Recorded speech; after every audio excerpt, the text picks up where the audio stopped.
Sir Mike Penny. Thank you very much indeed, Mr Deputy Speaker, and what an honour and a privilege it is to follow my friend, honourable friend.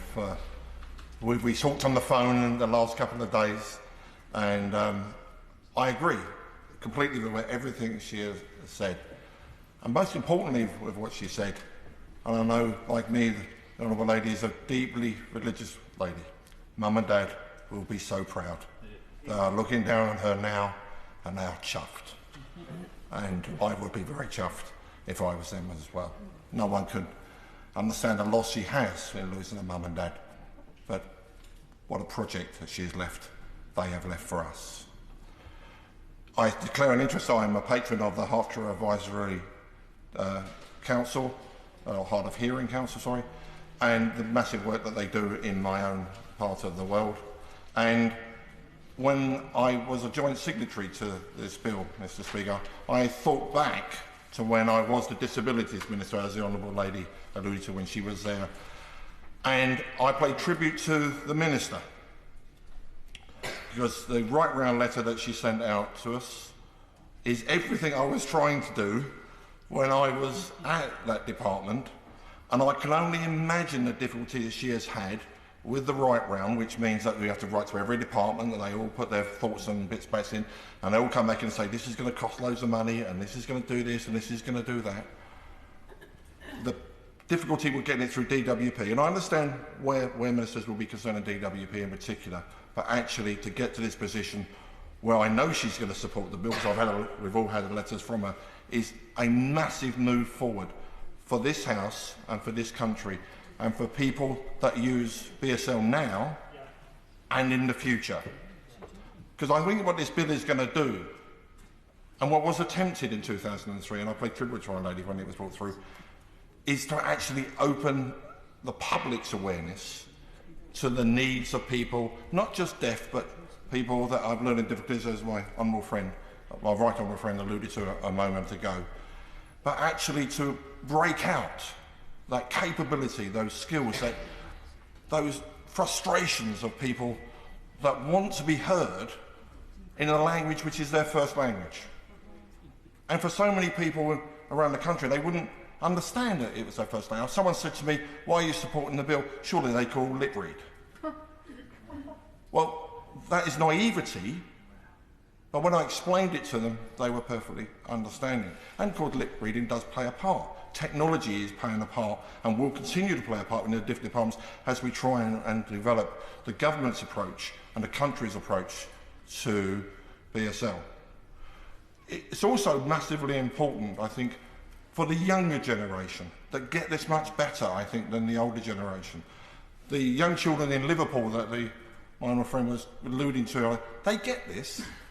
The problem is there are complications between what sign language is being used sometimes in schools, and I'm not going to get into that debate today, but by this having the government's backing, the country's backing, this House is backing, across the floor of this House, and I'm sure when it goes to the other House it will get full support as well. It means that people have to adjust the way they think about people with who are deaf or with hearing difficulties. And there's a whole group of people out there, Madam Deputy Speaker, as the Honourable Lady alluded to, some people are born deaf and they've had to adapt to that from birth, and some people have lost their hearing during the course or partially during the course of their lifetime. And no one will be surprised that I'm going to allude now to our veterans. I'm lucky.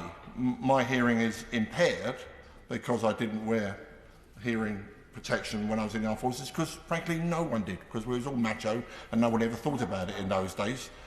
Quite rightly now we do address that. But there are tens of thousands, if not even more, of our veterans that are out there that have had their hearing affected, sometimes to a completely situation so they are legally deaf, where BSL isn't their first language to start with, but is going to and has become their first language going forward. I think the biggest thing that has made me so proud about this is where we've come in such a short space of time.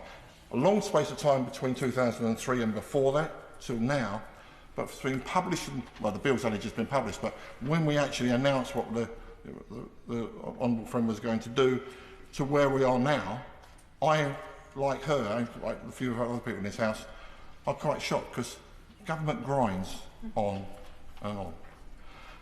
But actually, if you have a minister in the right spot and you actually take it, I'm going to say this very vitally, out of certain departments and actually bring it forward, and they could not worry about their silos, and the minister could then be the champion of such a bill. And some colleagues have said to me, shouldn't this have been a government bill? Well, there's an argument for that. But actually, this is the best way. And the reason it's the best way is because people that really care are involved in this bill. We're not being whipped, we're not being told what to do, we're not given an advisory notes. The only advisory notes are the people out there that are the experts. And I say to the Minister as we go forward, when she has the advisory group around her and around the other ministers, the best people that know what's going on out there are people that use and need BSL. So it's not just all the big charities. I'm going to get told off by a charity when I disappear out of them, but there are a myriad of different charities with huge amounts of expertise. And in my own constituency, I have great advocates for the deaf community in my patch, and they do fantastic work, and I'm sure they would very much like to be able to submit certain names. And if there was a spare place, and if the Minister wanted an old politician on there, then I'll be more than happy to assist as well, and I'm sure the Honourable Lady would. But I think we can go further, Mr. Sorry, I do apologise, Madam Deputy Speaker. You sneaked it out my sight line. I do apologise. When I was the Disabilities Minister, I insisted on my departmental business cards had Braille on them. There's a huge proportion of our community that can't read because of their visual impairment. I was absolutely chuffed when I raised this with the Minister, absolutely chuffed, when I said to the Minister, this is what we should have, and quite rightly, there's the card. It was brought out. That is not across government. And there was shock in the department when I asked for it in DW as the Disabilities Minister. And across government, the next time, I know there's absolutely nothing to do with this bill, Madam Deputy Speaker, but if we really want to reach out with people with disabilities, that's another little step that will mean so much to so many people. And I commend this bill to the House, Madam Deputy Speaker. Lynn Brown.